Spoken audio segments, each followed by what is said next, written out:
Ini adalah mekanisme ataupun aturan BKN terbaru terkait penempatan, perhitungan nilai, dan pemberkasan bagi rekan-rekan yang dinyatakan layak mengikuti ASN P3K tahun 2022. Dan ini disampaikan oleh Bapak Suharmen pada saat rakor di Jakarta kemarin. Pahami dengan baik sebelum kita melakukan login. Untuk info lengkapnya ikuti video ini sampai selesai. Nah, ini adalah salah satu slide paparan dari Bapak Suharmen tentang bisnis proses seleksi P3K guru yang nanti akan diawali di laman SSCASN.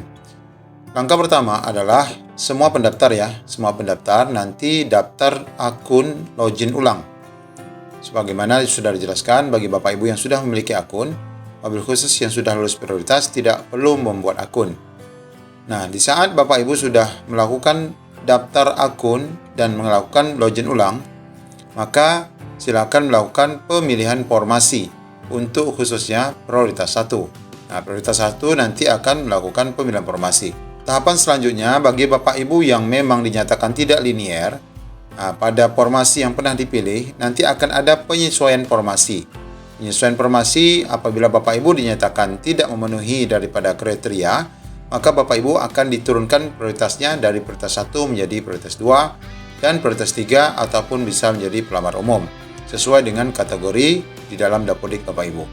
Namun bagi Bapak Ibu yang memang dinyatakan nanti sesuai linearitasnya yang sejumlah 69%, maka otomatis akan langsung mendapatkan formasi dan langsung akan diumumkan daftar mereka yang dinyatakan lulus untuk prioritas 1. Nah, setelah selesai Bapak Ibu, ini nanti akan dilakukan penempatan, baru merangkak pada pemilihan formasi untuk prioritas 2. Nah, di sini sama halnya nanti akan dilakukan verifikasi dulu untuk prioritas 2. Verifikasi sesuai dengan tahapan-tahapan yang sudah dijelaskan. Nah, pada verifikasi prioritas 2 ini akan benar-benar dicek data Bapak Ibu apakah benar-benar masuk dalam kategori 2. Kemudian akan diumumkan siapa saja yang dinyatakan memenuhi syarat untuk mengikuti langkah selanjutnya, yakni melakukan observasi. Namun bagi Bapak Ibu yang mungkin nanti dilakukan verifikasi dinyatakan tidak lulus, maka bisa melakukan sanggah terlebih dahulu. Nah, masuk pada tahapan observasi, ini tentu saja nanti akan melibatkan kepala sekolah, pengawas, serta dinas pendidikan ya untuk melihat kemampuan Bapak Ibu ataupun pengalaman kerja Bapak Ibu. Nah, sebelum pengumuman nanti juga akan dilakukan sanggah ya, apabila ada sesuatu yang tidak berkenan bagi Bapak Ibu dapat melakukan sanggah sampai akhirnya dilakukan pengumuman siapa saja yang masuk pada prioritas 2.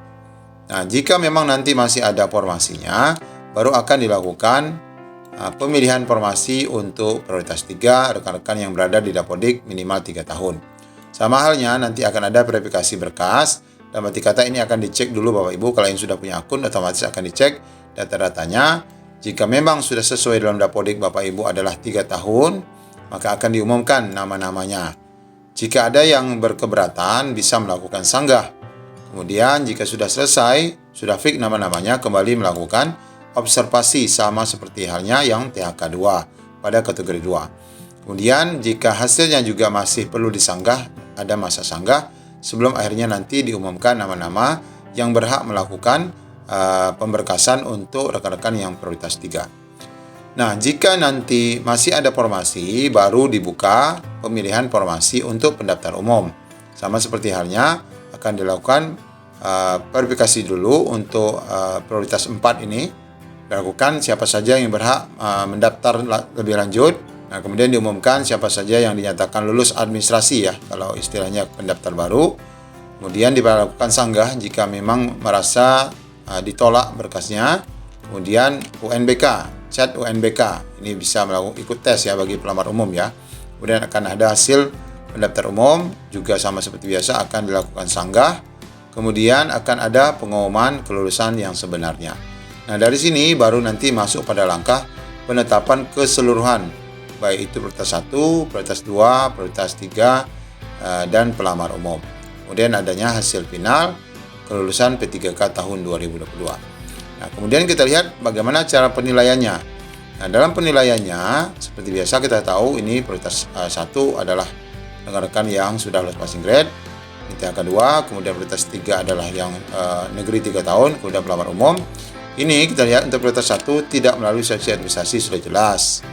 Kemudian seleksi tahun 2001 yang dipakai adalah jika pada tahap 1 dan tahap 2 kemarin sama, ngambil formasinya sama, maka akan diambil nilai yang paling tinggi yang lulus passing grade-nya.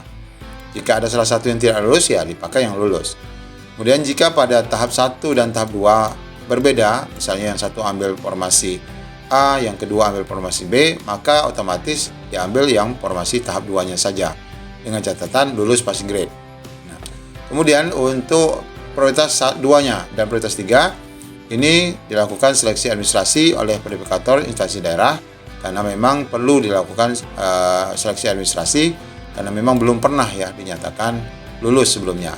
Kemudian dilakukan penilaian pada prioritas 2 dan 3 yang dilakukan yang disebut dengan observasi yang dilakukan oleh kepala sekolah, pengawas, dan dinas pendidikan.